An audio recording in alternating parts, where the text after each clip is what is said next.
Yesu apfira ku musaraba. Turagusenga Yesu, turagushima.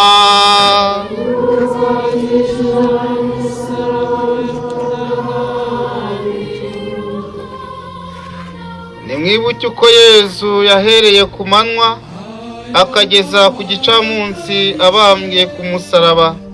Inyota n'ububabare bikamurembya, akaturaga Mariya umubyeyi wacu. Abishi be akabasabira akiringira se, akamwiragiza, umutwe we ukarengukira imbere agapfa. Iyo twamukoreye byose tumusubiza ku musaraba kubera ibyaha byacu, yaragize ati, dawe ubabarire kuko batazi ibyo bakora. Hari benshi ducira imanza tugira ngo ni abanyabyaha, ariko Yesu aratwigisha hano ku musaraba ati, n'abanyabyaha, abakora ibyaha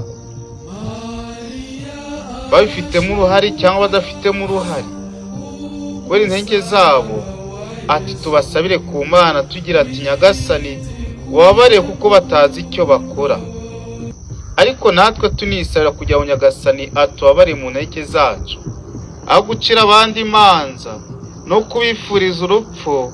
Tuba twareba twebwe se ntabwo dukwiriye gupfa, ntabwo dukwiriye gucirwa imanza, maze dusemba imbabazi z'ibyaha byacu dusabira n'abanyabyaha. Mu kwisubiraho niho Yesu atubwira nk'uko yabivugiye kuri uyu musaraba ati, uyu munsi ndaba ndi kumwe nawe mu ihirwe ry'ijuru. Kuko tuba twemeye kwisubiraho, buri muntu wese areba ati se iryo hirwe azarigira. Ese twisubiyeho? Ese tumusaba imbabazi? Turangamire Yesu.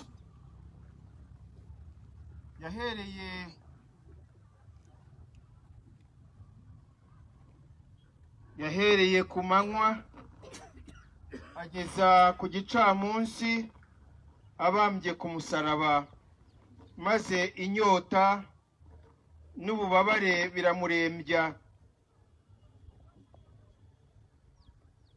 Aduha umubyeyi Mariya